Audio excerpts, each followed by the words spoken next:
as it's kind of dark and gray and rainy out there today, I thought we'd make something inside for a change, and we're gonna make well, we call it a rock and roll over apple pastry. It's actually a tarte tatin, and which is a French name for it. So we came up with a kind of a fancier, more suitable to the show name, rock and roll over apple pastry. And we set up to about 3 o'clock in the morning on Google Translate the other day, trying to come up with a more appetizing name. So we punched in English words and translated to Italian, and the woman's voice when you hit listen comes up. So we ended up with a Crostata di Mele Fatturato, which is an apple pie flipped over kind of thing. So that's our name for it officially now.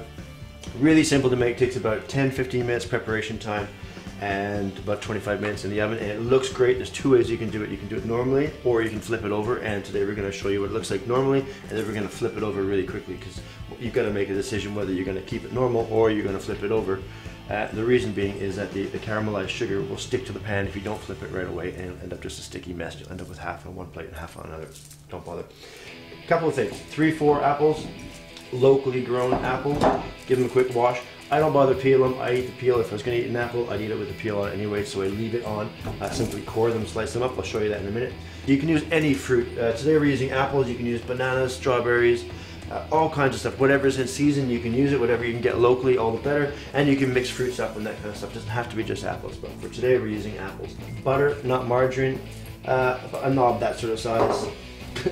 A square of puff pastry, an orange just for the zest, a little bit of cinnamon just for flavor, and 3 or 4 tablespoons of unrefined cane sugar, raw cane sugar.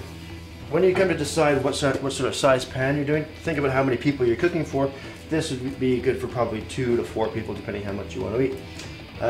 What we're going to be doing is baking the pie in here and then flipping it over onto something a little bit bigger. So take into consideration, if you're using a pan this big and you've got a chopping board like this, which you don't because I made this, you'll be flipping it over like this, and you can see where it's going to leak and drip out all over the place, and you'll probably burn yourself and make an absolute mess of things. So get a pan that fits onto a chopping board safely. For today, I'm going to use this one, which is a little bit deeper, and it fits really comfortably onto the board. It'll come out of the oven like this, and we'll flip it, and that's why it's called a rock and roll over.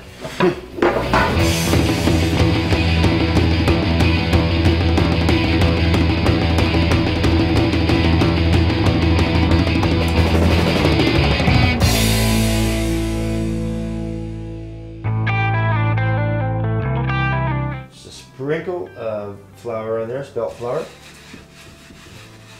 just so the dough doesn't stick, pastry doesn't stick. And a little bit on the pin, just like that. Okay. This is actually made up of hundreds of layers of butter and pastry. It's way easier to buy it frozen and simply defrost it a couple of hours before you're going to use it. What we're going to do here is roll it out slightly bigger than the size of the actual pan we're using, so maybe an inch or so over, because we're going to fold it over, tuck it in a little bit, gives it a bit of a crispy edge. Some of the very basic rolling techniques are always roll away from you and towards you. Don't bother trying to roll sideways. Turn your product, it's a lot easier.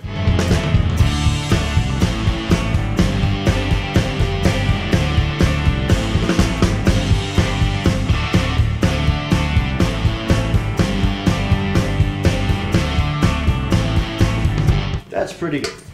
I'm going to put that aside just for a second. But we're going to actually heat the pan up on the element. So we're going to put the sugar, we're going to put the butter in there as well. We're going to add some orange zest, makes all the difference.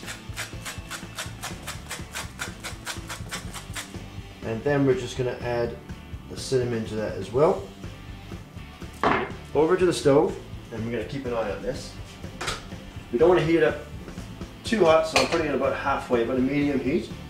And as the butter starts to melt, the sugar will start to caramelize and start to bubble a little bit, and you'll know when it's ready. Take it off the heat. But keep an eye on it, don't walk away, and don't taste it because it's going to be hot, really hot.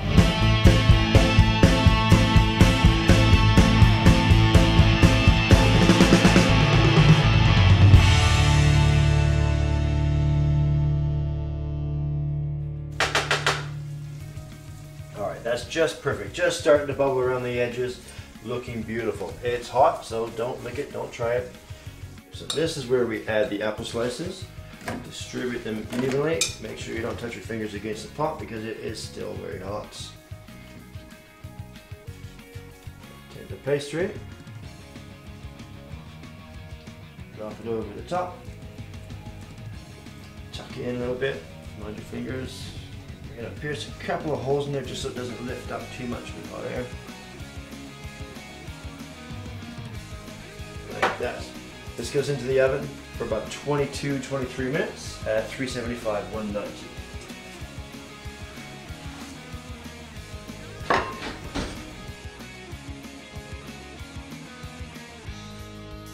"23 minutes later, here we go.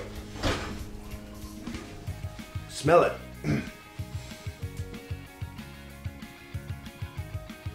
It smells great. All right.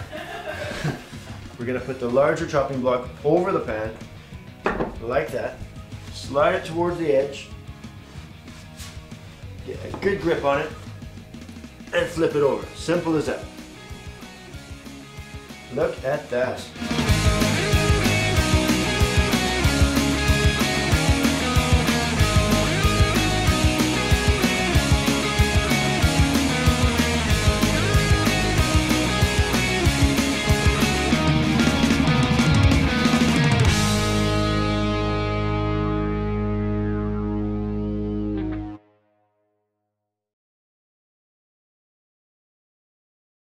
A rock and roll over apple pastry. We named it that ourselves. It's actually it's actually can't tell you where it is. Yeah. Sorry, okay? I got it. That's We'll right. just cut there. Okay.